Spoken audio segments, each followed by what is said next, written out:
자, 빅데이터 분석 기사 필기 기출문제 8회 최근 문제죠. 최근 시험 문제 우리가 제1영역 문제풀이를 시작하겠습니다. 자, 빅데이터의 특징 5V에 대해서 옳은 것을 했습니다. 보통 3V가 나왔었는데 5V가 나왔죠. 먼저 버라이어티는 뭐예요? 이거는 유형을 말하는 거예요. 유형, 다양하다 말하는 것이고, 그 다음에 볼륨, 이거는 용량을 말하는 것이 대용량이다. 그렇죠? 그 다음에 우리가 그 벨라시티, 이거는 뭐예요? 벨라시티는 우리가 이거는 속도를 말하는 것이죠. 자, 그래서 우리가 이거는 그 3V를 말하는 것이고요. 이거는 3V 기본을 말하는 것이고, 그 다음에 우리가 벨라시티가 말하고죠. 이거는 뭐예요? 이거는 그 5V에 해당되는 거예요. 그 다음에 또 하나 그 밸류, 가치까지 해서 이거는 품질. 그 다음에 우리 밸류, 가치, 이걸 말하는 거예요. 이거까지 해서 우리가 5V를 말하는 것인데, 자, 우리가 이제 하나씩 이제 매칭해 보면 되겠죠. 자, 유형, 근데 양이 많대요. 이건 틀렸죠. 그죠? 양이 많다 했으니까요. 근데 용량, 다양하대. 이거 틀렸죠. 속도, 실시간 데이터가 변해요. 자, 이거는 이제 우리가 뭐 보통 우리 속도는 처리 속도 빠르다 그런 것만 봤었는데 실시간으로 변한다. 이거 속도에 해당되는 거죠. 일단 이거는 우리가 한번 우리가 보류를 놔두자는 것이죠. 놔두고 그 다음에 우리가 품질을 봤어요. 가치가 나왔어요. 근데 무슨 품질인데? 그죠? 아니죠? 그다음에 가치에 대한 거는 여기는 지문이 없어요. 이거는 그 우리 5V를 말하는 것이고, 그럼 뭐예요? 답은 3번이 되겠습니다. 그래서 우리가 이거는 우리가 그러면 3번 같은 경우 보면은 보통 우리가 그 속도를 말하면은 데이터 수집하고 처리하는 속도가 빠르다, 고속이다. 이거 우리가 주로 봐왔었는데, 근데 우리가 그러면 그렇게만 보면은 우리가 답을 찾기 힘들어요. 그러면 우리가 실시간 변한다. 이것까지도 우리가 우리가 그 유추해 볼 수 있는 것이죠. 왜냐하면 일단은 답이 1번, 2번, 4번 명확하게 아니에요. 그죠? 명확하게가 아니기 때문에. 그러면 우리가 그럼 3번이 그래 답에 유사하겠구나, 답에 가깝겠구나. 그래서 우리가 3번 답으로 볼 수가 있겠습니다. 자, 다음 문제입니다. 빅데이터 분석 방법론에서 데이터 분석 단계에서 수행하는 작업으로 옳지 않은 것은 그것과 결국도 분석 단계에서 데이터 분석 단계 세부 업무를 말하는 것이죠. 자, 처음부터 보겠습니다. 평가용 데이터 준비. 자, 이건 키워드 하나하나 잘 봐야 돼요. 그 다음에 데이터 모델링, 그 다음에 데이터 확인 및 추출, 그 다음에 모델링 적용 및 운영 방안했어요. 우리가 그 보면은 2번으로 답을 착각할 수도 있어요. 왜냐면은 여기서는 모델링이라 사실 돼 있거든요. 근데 이거는 큰 업무를 말하는 것이 큰 업무에서 모델링이죠. 근데 세부 업무로 들어가서 보면은 이 모델링이라는 업무 내에 데이터 모델링이라는 또 세부 업무가 있어요. 네. 근데 그러면은 우리가 다른 것도 보면 데이터 확인 및 추출과도 마찬가지고 이것도 세부 업무에 해당이 되죠. 세부 업무 들어가 있고, 그 다음에 모델링 적용 및 운영 방안, 이건 좀 이것도 우리가 세부 업무에 들어가 있단 말이죠. 근데 우리가 보면은 그 평가용 데이터 준비라는 거는 우리가 없어요. 우리가 논리적으로 생각해 보면은 근데 모델링 우리가 뭔가 그 모델링 만들고 검증하는 과정에서 평가용 데이터 필요하지 않아 하시는데, 우리가 엄연히 보면은 여기 데이터 분석 단계에서는 평가용 데이터를 우리가 준비하지 않고 분석형 데이터를 준비해야 됩니다. 그래서 이게 함정이죠. 평가용이라는 게.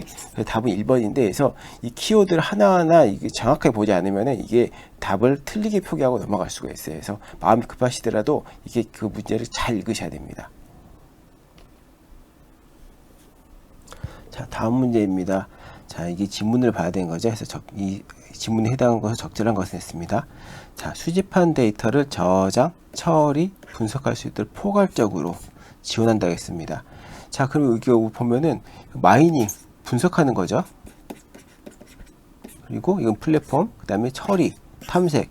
이걸 분석하고 처리하고 탐색하고 이런 모든 것들 지원한다는 것이죠. 포괄적으로. 포괄이란 뭐예요? 플랫폼이죠. 그렇죠? 이렇게 우리가 이어서 답을 풀 수가 있겠습니다. 이거는 해서 굳이 암기를 하지 않고 해도 그냥 어느 정도 이해만 됐어도 풀 수 있는, 이거는 사실 점수를 주기 위한 문제라고 볼 수가 있겠습니다. 자, 다음 문제 보겠습니다. 가역 데이터와 불가역 데이터에 대한 설명을 옳지 않은 것을 했습니다.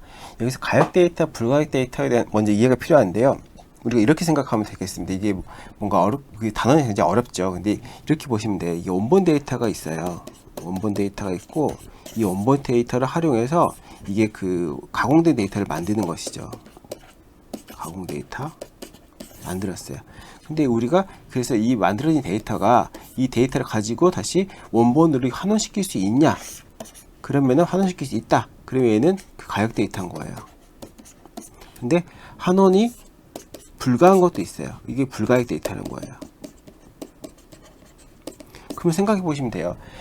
그 원본으로 가공된 데이터 환원할 수 있다는 건 뭐예요? 히스토리가 관리가 되고 있다는 것이죠. 그래야 우리가 그 어떤 이게 어떻게 바뀌었구나, 어떤 원리로 바뀌었구나, 어떻게 바뀌었구나라는 걸 알 수 있어야지 그대로 반대로 수행하면 이게 환원이 되겠죠. 근데 그게 관리가 안 돼요.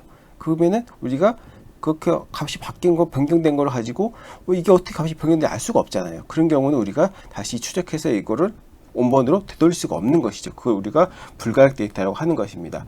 이제 우리가 그렇게 기본적으로 그 기본 개념을 익혔다면은 그걸 가지고 한번 문제 우리가 하나씩 풀어보도록 하겠습니다.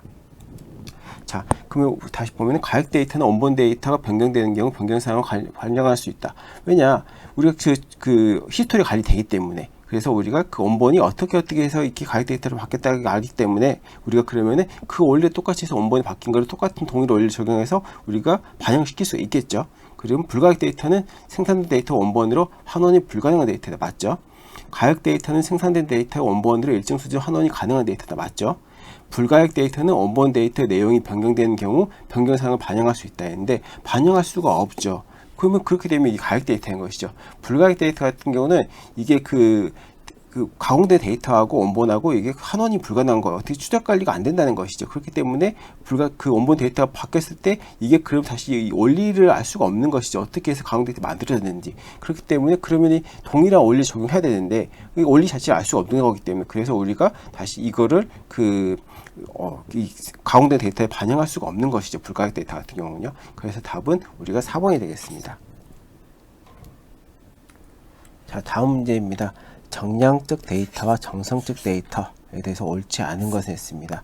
자, 이거는 우리가 그 정량적 데이터, 정성적 데이터 개념을 생각하고 문제 풀면 가장 좋지만은요, 이 시험을 보다 보면 갑자기 개념이 생각이 안 날 수도 있고요, 아니면 좀 학습량이 부족할 수도 있어요. 이때는 진짜 하나 팁을 드리자면 이렇게 생각하시면 그 문제 푸는데 좀 더 도움 될 것 같아요. 정량, 그냥 숫자로 한번 생각해 보세요. 숫자, 정석, 문자 이렇게 한번 생각해 보세요. 이렇게 풀면은 우리가 그게 좀 더 풀기가 조금 원활할 수 있어요. 그다음 정량적 데이터 같은 경우는 일단은 우리가 보통은 정량 같은 경우 우리가 뭐랄까요? 우리가 이렇게 생각하시면 좋아요. 그러니까 우리가 통계 처리 보통 할 때 조사를 할 때 우리가 설문지 돌지 설문지를 가지고 이렇게 마킹 1번 몇 번 이렇게 마킹하죠. 보통 이런 거로 정량 데이터를 하는데 그때 이게 양이 되게 중요해요.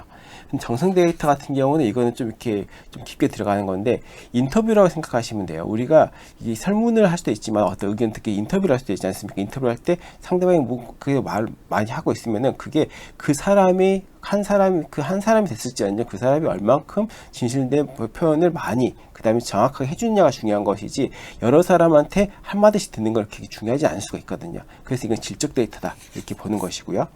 그다음 정량적 데이터는 이게 결국은 이 표현 자체가 되게 어렵게 썼는데 결국은 이거 뭐냐면은 정량적 데이터를 정성적 데이터로 변환할 수 있느냐는 거예요.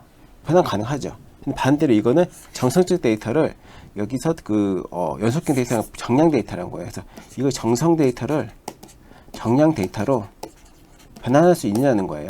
그래서 제가 앞에서 말씀드릴 때 이렇게 정량은 숫자, 그 다음에 정성은 문자 이렇게 생각하시면 문제 푸는 게 조금 더 편하다고 했을 때 이유가 이렇게 생각하시면 돼요. 우리가 그 문자를 숫자로 바꾸는 건 사실 어려워요. 물론 이제 그러실 수 있어요. 여러분들 중에서 교수님 예를 들어서 이렇게 1 이거는 문자로 하실지 문자형이지만 이거는 숫자로 1을 바꿀 수 있잖아요. 할 수 있는데 이렇게 하면 사실은 우리가 문제 풀기가 어려워요. 그래서 우리 이론에서 우리가 이론 숙지해야 될 이유가 그거죠. 보통 우리가 숫자로 문자를 바꿀 수는 있죠. 근데 그거 굉장히 쉬워요. 근데 문자로 숫자를 바꾸기 쉽지가 않다는 것이죠. 그리고 만약에 우리가 이런 경우가 있다 하더라도 우리가 이 값 하나만 있는 게 있고 이 1이 있는 컬럼 자체가 모든 게 다 이렇게 값이 있는 게 아니고 실제로 문자가 있을 수도 있기 때문에 그럼 오류가 나겠죠. 그럼 통째로 다 바꾸기가 힘들죠. 그렇게 해서 우리가 그러면은 이 컬럼에 있는 모든 레코드 값을 다 봐야 되는 거예요. 확인해야 되는 거예요. 근데 쉽지 않지 않습니까? 그래서 우리가 보통 이렇게 표현을 하죠. 그래서 우리가 숫자는 문자 바꿀 수 있다. 하지만 문자는 숫자 바꾸기 힘들다. 이렇게 표현하죠. 그렇기 때문에 그렇게 생각하면은 우리가 문제를 접근하기가 굉장히 수월해진 것이죠. 그래서 우리가 그렇게 생각해야 됩니다. 그래서 우리가 교수님 어떻게 할 수 있잖아요. 그거는 어떻게든 노력을 기울이고 하면은 이렇게 다 이렇게 추려낸다면 할 수 있겠지만은 그 시험은 그렇게 볼 수 있는 게 아닌 것이죠. 그래서 우리가 이론이 필요한 것이고요. 그래서 답은 우리 4번이 되겠습니다. 자, 다음 문제입니다. 데이터 변환에 대한 그 예시로 옳은 것에 옳지 않은 것에 있었습니다. 자, 여기서 보면은 일단 첫 번째 날짜죠. 이렇게 우리가 날짜를 이렇게 하면은 보기는 좋아요. 근데 분석할 때는 이렇게 형태를 바꿔주는 게 좋죠. 이렇게 해야 우리가 날짜를 계산할 수도 있거든요. 이렇게 뭐 데이터와 간에 이렇게 날짜 이게 며칠이 지났느냐, 몇 년이 됐느냐, 아니면은 우리 몇 년도 거 날짜만 아니 몇월 거, 아니 며칠 거 데이터만 수출하겠다. 그렇게 했을 때 우리가 날짜 이렇게 변환해 놓고 하는 게 좋죠. 그 다음에 2번 같은 경우는 뭐 10대 30세는 우리 청년, 40에서 60세는 중년 이렇게 범주하겠다. 이것도 변환이죠. 이것도 우리가 어떤 그 데이터가 양이 뭐 굉장히 이렇게 작은 상황에서는 이렇게 뭐 10대 한 명, 20대 한 명, 30대 한 명 이런 식으로 되어 있단 말이에요. 그러면 이렇게 분석하는 과정에서 이렇게 범주화를 해서 청년, 중년 이렇게 묶어서 청년대 특징은 이렇다, 중년 특징이 이렇다. 그래서 분석하기 좀 유리할 수도 있거든요. 그래서 어떻게 인사이트 도출할 수도 있고요. 그렇기 때문에 이렇게 우리가 범주화를 하기도 하는 것이고요. 자, 3번. 이거 1, 2, 3학년 값을 배치로 변하나요? 데이터 분할한다. 이거 분할이에요. 이거 변환이 아니고요. 네. 그리고 이거 문제사에 주어졌죠. 분할이라고. 근데 이거를 만약에 이걸 곰곰이 생각해 이 변화에 꽂히면 안 돼요. 이거 분할하는 거예요. 배치의 형태를 해서 분할을 시키겠다는 겁니다. 예, 분할이 포인트에 있는 것이고요. 키 수치를 평균 0, 그 다음에 표준 편차 1로 표준화하겠다. 보통 표준화에서 사람들이 생각했을 때 표준화 하면은 이게 표준화가 답인가 보다. 이거 학습이 안 된 분인 거죠. 보통 우리가 분석하는 과정에서 이게 값이 범위가 있죠. 범위가 너무 차이가 크면은 분석하는 과정에서 이렇게 왜곡이 될 수가 있어요. 그렇기 때문에 우리가 표준화를 시켜서 보통 이렇게 머신러닝에서도 그렇고 데이터 학습할 때도 쓰고 분석할 때도 사용하거든요. 그래서 표준화도 데이터 변환의 방법 중 하나로 사용됩니다. 그래서 답은 3번 분할이 되겠습니다. 자, 다음 문제입니다. 개인정보 보호 관련 법률에 대한 설명으로 옳지 않은 것을 했습니다. 자, 파기 시의 사유는 고지할 의무가 없다. 그렇죠. 파기하는 거 아니요? 그리고 익명정보를 생성할 때에는 당사자의 동의를 구해야 된다 했는데 이 익명정보라는 게 등장하게 된 게 이거예요. 개인정보를 보호하면서도 그리고 그 개인정보 보호에도 뭐 이렇게 포커스 두게 되면은 우리가 데이터를 가지고 어떤 업무를 처리하기 위해서 목표 달성할 수가 없어요. 그렇기 때문에 그게 좀 더 숨통을 튀어줘야 되겠죠. 그래서 개인정보도 보호하면서 그 다음에 분석가들이나 이렇게 회사나 어떤 단체에서도 어떤 그 데이터를 활용할 수 있게 해주기 그 통로를 열어준 게 익명정보입니다. 그렇기 때문에 익명정보에 대해서 또 한번 통제를 한다면 이게 어렵겠죠. 이건 그 개인정보 보호하면서도 새로 그 우리가 이거 그 숨통을 텄주는 어떤 그 통로인데 그렇기 때문에 이런 부분 같은 경우는 그 당사자의 동의를 따로 구하지 않아요. 그리고 그때 또 그 익명정보 생성할 때 그 우리가 그 뭐랄까요 그 당사자들 같은 한정하기가 어려워요. 이게 어느 범위까지요. 그렇기 때문에 그것도 이 취지 자체가 그 말씀드린 것처럼 이렇게 데이터 활용할 수 있게 그 길을 열어주는 거기 때문에 그래서 동의를 구하는 건 아니다. 이렇게 또 과도하게 제재하지 않는다 라는 거 말씀을 드리고 싶은 것이고요. 그 다음에 개인정보보호위원회는 개인정보 업무를 독립적으로 처리하기 위한 기관이다. 맞고요. 데이터 3법 이거는 우리가 그 여기서도 또 우리가 문제를 꼴려면 꼴 수가 있어요. 그렇기 때문에 우리가 기본적으로 암기하고 가는 게 좋은 게 데이터 3법 개, 그 다음에 망, 여기 뭐죠? 개망신법이다. 이거는 우리가 이거는 어떤 그 뭔가 방신을 주기 위한 게 아니고요. 보통 이렇게 다 암기를 합니다. 그래서 우리가 개망신법이다, 이 3법이다 이렇게 보면 되겠고요. 그럼 문제 풀 때 굉장히 우리가 좀 이게 좋겠죠. 자, 그래서 답은 우리가 2번이 되겠습니다. 자, 다음 문제입니다. 질문이 있는 것이죠. 비식별화 기법 설명하고 있는 것에 대해서 세부 기술로 옳은 것을 했습니다. 자, 사용자에 대한 정보를 뒤섞어 이게 포인트예요. 뒤섞어 정보 손실이 없어야 되는 거고 그다음 특정 개인에 대한 추측을 할 수 없도록 이게 핵심인 거죠. 그리고 해야 된다 했는데 이거 답은 먼저 1번이에요. 재배열한다는 것이죠. 그러니까 이런 거예요. 이게 뒤섞어라는 것 자체가 대비열 딱 답이 나오잖아요. 근데 그렇게 했을 때 그러면은 이렇게 생각할 수 있어요. 섞어버리면 어떻게 그 데이터가 이렇게 손실이 없을 수가 있나요? 할 수 있는데 이건 그거예요. 이 데이터가 어떠한 테이블이 있다. 그럼 이 테이블에 있는 내에서만 그 데이터 다시 재배를 하는 거예요. 그렇기 때문에 이 테이블에 있는 데이터 전체에 대해서는 결국은 그 단어, 어떤 특정 단어, 뭐, 사람의 이름이다. 그럼 그 이름 자체가 없어진 게 아닌 거죠. 그 이름이 다른 사람한테 가 있는 것 뿐인 거죠. 그렇기 때문에 그런 부분들이기 때문에 이게 데이터의 전체된 손실이 없다라는 것이고요. 그래서 다시 재별했기 때문에 그 특정 개인에 대해서 추측할 수 없다는 것이 과연 이런 거죠. 예를 들어서 뭐 1번이라는 사람은 뭐 이렇게 홍길동이다. 그 다음에 2번이라는 사람은 이 사람은 뭐 이렇게 유관순이다 했습니다. 근데 이 이름을 둘이 바꿔버리는 거죠. 이렇게 다른 정보 다 그대로 있는 것이고요. 근데 우리가 예를 들어서 이름에 따라서 홍시성을 가진 사람들을 분석한다. 그럼 이런 경우는 또 다른 컬러를 바꿔야 되겠죠. 당연히요. 이렇게 무조건 다 이 룰을 따라야 하는 거 아닌 거고, 제가 예를 들어 설명드린 것이고요. 이런 경우는 보통 이렇게 우리가 보통은 이렇게 사람 이름 가지고 분석하지 않죠. 보통은 우리가 그러면 뭐 예를 들어서 뭐 주민등록번호 앞자리를 따가지고 나이를 계산해 어느 연령대 어떻더라 이렇게 분석하기 때문에 이 이름이 영향을 많이 미치지 않아요. 그래서 그럴 때 이름을 바꾼다는 것이죠. 이름을 전체적으로 다시 재배열시켜가지고 특정인을 알아볼 수 없도록 한다는 것이죠. 이런 게 재배열인 것이고, 자 이제 데이터 마스킹이나 뭐 가명처리나 범죄에 대해서 이제 알아보면은, 자본추 같은 경우는 어떤 원래 값에다가 특정 자본 같은 거 추가해서 이게 알아볼 수 없도록 한다는 것이죠. 그리고 가명 처리 같은 경우도 어떤 만약 A라는 사람은 B라는 다른 이름으로 대체시키는 것이고요. 그다음 랜덤 라운딩 같은 경우는 이게 어떤 이메일 기준을 가지고 값을 올리거나 내려가지고 값 자체를 바꾸는 것이죠. 대체시키는 것이죠. 이런 걸 말하는 것이고요. 그래서 여기에서 문제에서 너무 명확히 주어졌어요. 뒤섞어, 재배열. 이건 사실 이거 기법 때 몰라도 풀 수 있는 문제인 거예요. 너무나 이거는 문제가 어떻게 보면 되게 좀 힌트를 많이 줬죠. 자, 이건 문제 이렇게 보시면 되겠고요. 자, 다음 문제입니다. 또 비식별화 문제죠. 비식별화 기법에 대해 설명으로 옳지 않은 것을 했습니다. 제 데이터 마스킹 수준. 이거는 일단은 마스킹 수준이 포인트가 아닌 거예요. 이거는 마스킹이랑 방법이 중요한 게 아니고, 결국은 이 비식별화 한 수준을 말하는 거죠. 비식별화 했던 게 이게 기법을 가지고 비식별화한 값인 거죠. 그게 수준이 높으면은 데이터를 식별하거나 예측하기가 쉬워진다가 아니라 어려워지겠죠. 결국 비식별화가 하는 이유가 뭐예요? 개인을 식별하지 못하게 한 거예요. 그렇기 때문에 그 방법 자체나 아니면 방법을 가지고 어떤 우리가 적용하는 어떤 전략적인 수준이 높다.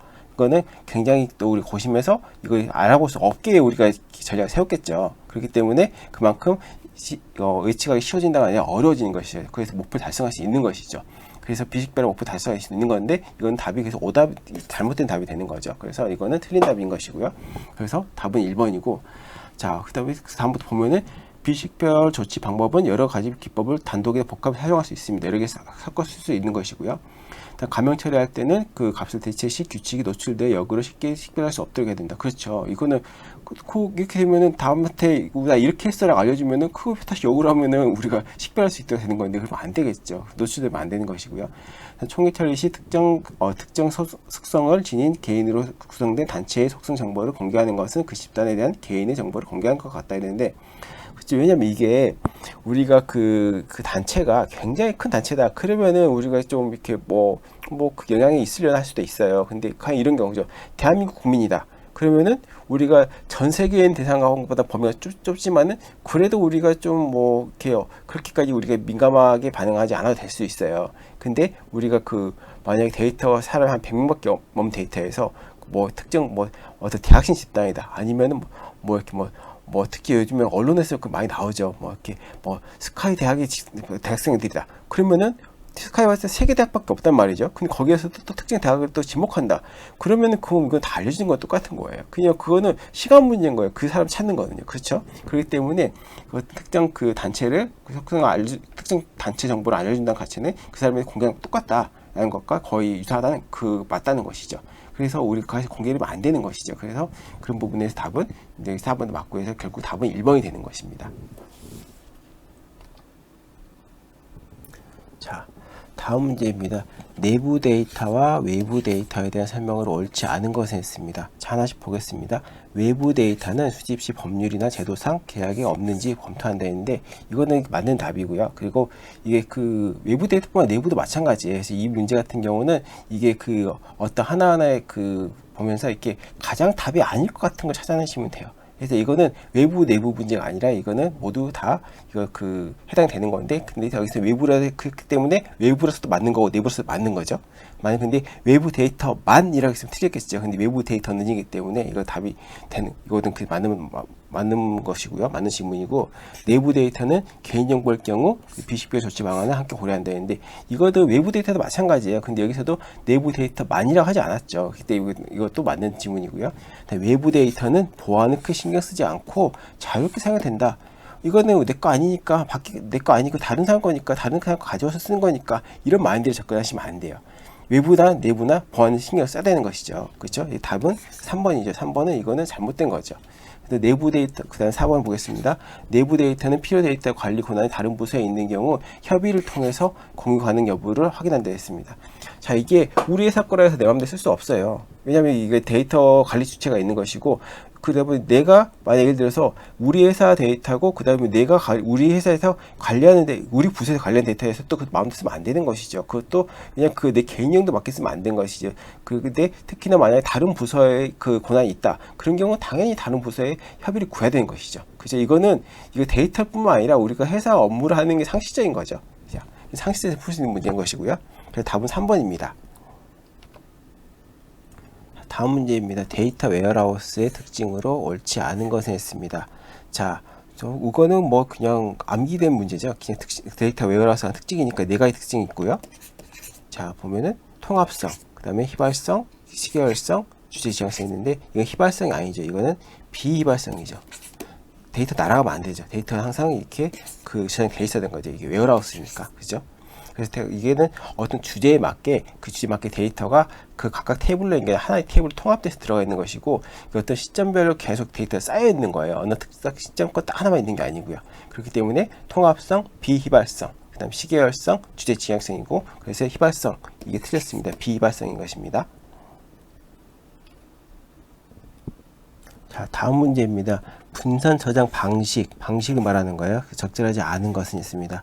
GFS나 CF나 그 다음에 HDFS 같은 경우는 이거 다 방식을 말하는 거예요. 분산 저장 방식.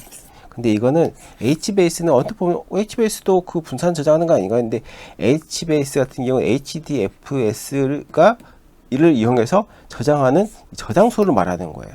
그래서 HBase 위에서 HDFS 작동하는 거죠. 예. 그렇기 때문에 이거는 그 아래인 저장소를 말하는 것이다. 그래서 이 세 개랑 특성이 다르다. 그래서 4번이 답이 되겠습니다. 자, 다음 문제입니다. 자, 키밸류 데이터베이스에 대해서 설명을 옳지 않은 것을 했습니다. 자, 단순한 데이터 모델에 기반을 두기 때문에 이건 다 여기까지 똑같죠. 이 내용에서 사실 여기까지 딱 보고 그냥 D만 읽으시면 되겠어요. 복잡한 쿼리 수행이 가능하다?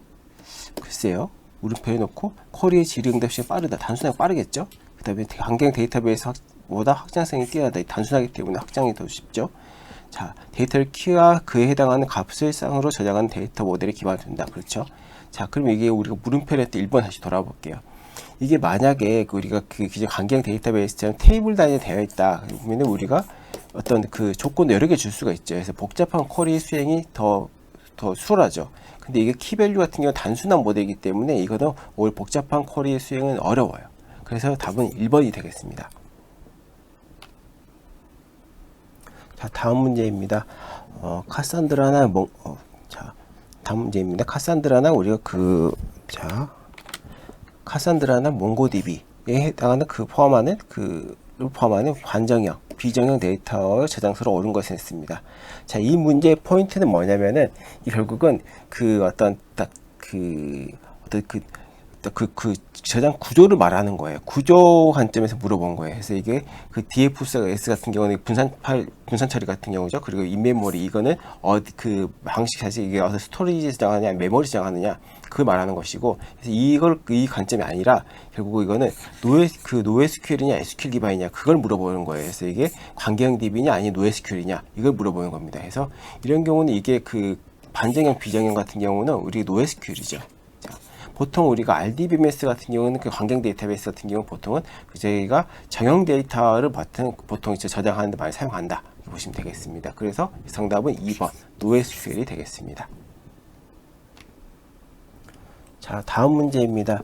비정형 데이터. 자, 비정형 데이터에 대해서 보기 어려운 것은 있습니다. 그 음성 데이터, 비정형이죠. 메시지, 이미지 다 비정형 데이터입니다. 근데 거래 데이터 우리가 한번 생각해 보면 어떻게 생겼어요? 보통 매달 며칠, 그 다음에 뭐 그 누가 같은 경우 보통 우리가 사람 이름보다도 그 사람의 고객번호 되죠. 고객번호. 뭐 그 다음에 뭐 얼마, 어떤 물건도 우리가 물건 이름이 아니라 물건에 어떤 품번이 적혀 있죠. 그 다음에 거기 가격 얼마, 수량 얼마. 결국 뭐예요? 이거는 우리 정형 데이터를 보통 하죠. 예.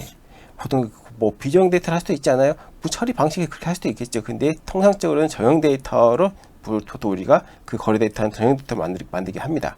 그래서 비정형 데이터 답이 명확한 거는 비정형은 이 세 가지죠. 그래서 비정형 데이터가 아닌 것은 거래 데이터. 답은 4번입니다. 이거는 사실 상식적으로 풀 수 있는 문제인 거죠. 자, 다음 문제입니다. 유의미한 변수를 선정하는 작업을 수행하는 단계. 자, 옳은 것은 했습니다. 자, 분석 기획 단계에서는 모르죠. 어떤 변수로 사실 어떤 변수가 있을지도 사실 모르는 거고, 그중에 그 변수가 유익할지 아닐지도 모르는 거죠. 데이터 준비하는 단계에서 데이터 준비하는 단계에 대해 알 수가 없죠. 보통 우리 데이터를 분석하는 단계에서 우리가 그 데이터 분석하면 바로 본론 들어갈 수도 있지만 보통 EDA를 삼색적 데이터 분석을 합니다. 그래서 데이터 한번 쭉 훑어보는 거죠. 그 과정에서 우리가 유의미한 변수를 찾을 수도 있고, 아니 데이터 모델링한 과정에서 뭐 변수 하나 추가해보거나 아니면 빼보기도 하면서 그러면서 이게 더 유의미하다, 그렇게 우리가 찾아볼 수도 있는 것이고요. 그 단계에서 우리 그때 데이터 분석 단계인 거죠. 분석 단계에서 우리가 유의미한 변수를 찾아볼 수 있는 것이고, 그래서 그렇게 해서 모델 나온 거 가지고 시스템 구현을 하죠. 시스템 구현 단계에서 우리가 유의미한 변수를 찾고 있지는 않습니다. 그래서 자, 그래서 답은 3번이고요. 자, 다음 문제입니다. 하향식 문제. 자, 다음 문제입니다. 우리 하향식 문제 탐색 과정에서 설명을 옳지 않은 것을 했습니다. 자, 이거 하향식 문제 탐색 방법은 뭐냐? 먼저 정의를 한번 먼저 보겠습니다. 그 어떤 문제가 주어지고 그에 대한 그 해법을 찾아가기 위한 각 과정이 체계적으로 단계화되어 있는 수행하는 방식이다. 그래서 이거는 우리 정의를 말하는 것이고요. 순서가 보통 우리 순서는 어떻게 되느냐? 문제 탐색을 먼저 합니다. 그 다음에 우리가 문제 정의를 하고요. 그 다음에 해결 방안 탐색을 하고요. 그 다음에 타당성 검토를 합니다. 이 순서가 되어 있는데, 그래서 우리가 문제 탐색 단계부터, 그럼 우리가 이 순서대로 한번 지문을 볼게요. 자, 그 문제 탐색이 먼저죠. 문제 탐색을 보면은, 문제 탐색은 개인이 생각하는 문제를 간단히 나열한다. 뭔가 봐도 좀 이상하죠? 여기서 개인 등장할 이유가 없는데, 그죠? 이거는 이게 아니고요. 그 문제 탐색 단계에서는 무엇을 하느냐? 그래서 현황 분석, 그 다음 인식된 문제점, 전략에서 기회나 문제를 탐색한다 했습니다. 그래서 이거는 어떤 개인 관점으로 문제를 간단히 나열하는 이런 문제가 아닙니다. 네. 그래서 이건 근데 답은 그럴싸하죠. 지문은 그럴싸하죠. 그렇기 때문에 이건 답은 함정은 1번이었고요. 그 다음에 우리가 문제 정의하고요. 그 다음에 해결 방안 탐색, 그 다음 타당성 검토, 이거는 다 맞는 지문입니다. 그래서 문제 이거는 이렇게 풀 수가 있고요. 자, 다음 문제 보겠습니다. 표준화에 대해선 설명으로 옳은 것을 했습니다. 자, 이게 표준화가 뭐예요? 표준화를 우리가 자이트 정교화라고도 부르기도 합니다. 그래서 이 표준화는 그 데이터를 우리가 이런 건 보시면 돼요. 데이터가 하나 패턴 쭉 있는데, 예를 들어서 부동산 데이터다. 그럼 이게 어떤 가격이라는 게 요소가 있을 수가 있고요. 그다음에 아니면 이렇게 뭐랄까요? 어떤 뭐랄까요? 평수. 그죠? 아파트 평수가 있죠. 이런 게 있을 수 있어요. 근데 가격 같은 경우는 우리가 싼 아파트들은 이렇게 1,000만 원대도 있겠지만 억대도 있고 몇십억대도 있단 말이에요. 그게 가격대가 굉장히 값이 범위가 넓고 커요. 근데 평수 같은 경우는 우리가 이렇게 예를 들어서 10평 이런 아파트도 있지만은 100평 이렇게 해봤자 범위 넓지 않단 말이죠. 근데 데이터 분석하는 과정에서는 이 값을 원래 값 다 그대로 쓸 수가 없어요. 그렇게 한 분석에 있어서 좀 우리가 왜곡된 결과를 나올 수도 있고 분석이 정확하게 하기 쉽지 않죠. 그래서 우리가 이럴 때는 다 우리가 표준화를 시킵니다. 그래서 0부터 1 사이 값을 바꾸는 걸 변환시키는 거죠. 그래서 이게 가격도 바꾸고 그렇게 평수 바꿉니다. 이거 우리가 표준화 작업을 하는데, 그래서 이제 이 원리를 가지고 이제 보고서 우리가 한번 문제를 풀어보면요, 두 개의 샘플을 하나로 통합하는 거. 이 통합하는 건 우리가 표준화라고 하지 않고요. 이거는 말 그대로 통합입니다. 데이터 통합이라 말하는 것이고요. 그 다음에 표준화가 진행된 값은 단위가 존재하지 않는다. 그렇죠. 왜 여기는 원이라는 게 있었고 여기 평. 물론 요즘에는 평이라는 말 쓰지 않아요. 이건 정부에서도 공고 나온 게 평이 아니라 제곱미터를 쓰죠. 자, 근데 이게 일단은 근데 우리가 문제를 푸는 거니까 그냥 예를 들어서 평이라 하셔봐요. 그러면 이 원이라는 단위랑 평이라는 단위가 존재하지 않는 것이죠. 0부터 1 사이의 값을 다 표준화시켰기 때문에 답은 2번인 것이고요. 노이즈를 제거하여 추세를 부드럽게 하는 작업이다. 이거는 표준화가 아니고 평화라라고 합니다. 평화라를 말하는 것이고요. 그 다음에 데이터 일반적 특성이나 패턴을 추출하는 작업이다. 이거는 일반화를 말한 것입니다. 네. 그래서 이거는 답은 그래서 2번. 표준화가 진행된 값은 그 단위가 존재하지 않는다. 이게 답이 되겠습니다. 자, 다음 문제입니다. 텍스트 마이닝에 대한 설명으로 옳지 않은 것은 했습니다. 자, 하나씩 보겠습니다. 사용하지 않거나 분석에 필요 없는 불용어를 제거해야 된다. 자, 불용어를 제거하지 않아도 분석은 되지만 정확한 분석을 하기 위해서는 우리가 불용어를 제거해야 됩니다. 자, 그 다음에 그 토크닝은 예측해야 할 정도를 하나의 특정 기본 단위로 자르는 작업이다. 맞고요. 다음 스태밍은 그 동일한 뜻을 가진 형태가 다른 단어들을 갖는 형태로 바꾸는 작업이다. 맞고요. 포스트태깅, 이 포스트태깅이 이게 중요한데, 이 포스트태깅 같은 경우는 이 정의가 맞는 정의가 아니에요. 이거는 이제 함정인 것이고요. 그래서 답은 4번인데, 그러면 그 포스트태깅이 뭐냐? 그럼 한번 보겠습니다. 포스트태깅 같은 경우는 포스라는 게 약자인데, 이게 그 파트 오브 스피치라 그래가지고요. 그 파트 오브 스피치 태깅이랑 말을 하는 것입니다. 그래서 이거는 문장 내 단어들의 품사를 식별하여 태그를 붙여주는 작업을 말한다 했습니다. 그래서 이 정의가 맞는 것이고, 그래서 이 4번에 대한 적혀 있는 이 지문에 있는 정의는 틀린 정의입니다. 그래서 그 정답은 4번이 되겠습니다. 자, 다음 문제입니다. 지도학습 모델 선정 시 고려 요소로 옳지 않은 것을 했습니다. 데이터 중요하죠. 분석 목적 당연히 중요하죠. 분석 목적 맞아야 되겠죠. 변수 중요도, 거기서 어떤 변수 사용할 것이냐, 이 변수 얼마나 중요하죠. 자기 상관성, 이거는 어떻게 보면은 이거 뭐지? 할 수 있죠. 이거는 그래서 자기 상관성이 뭔지 한번 우리가 봐야 되는데, 자기 상관성은 우리가 시계열 데이터에서 시차값들 사이의 선형 관계를 보이는 것을 뜻하는데, 결국 이게 뭐냐면 이건 데이터가 하는 특성이에요. 그래서 이 데이터가 이런 패턴을 보인다 하는 이런 그 데이터 특성을 말하는 것이지, 이 데이터가 갖는 특성이 지도학습 모델 선정하는 과정에서 우리가 그 영향을 주지는 않습니다. 그래서 이 모델 선정 과정에서는 이 데이터 어떤 데이터냐, 그 다음에 분석 목적에 부합하느냐, 그 다음에 이 변수가 적합하느냐, 그걸 보는 게 가장 중요합니다. 그래서 답은 3번 자기 상관성이 되겠습니다.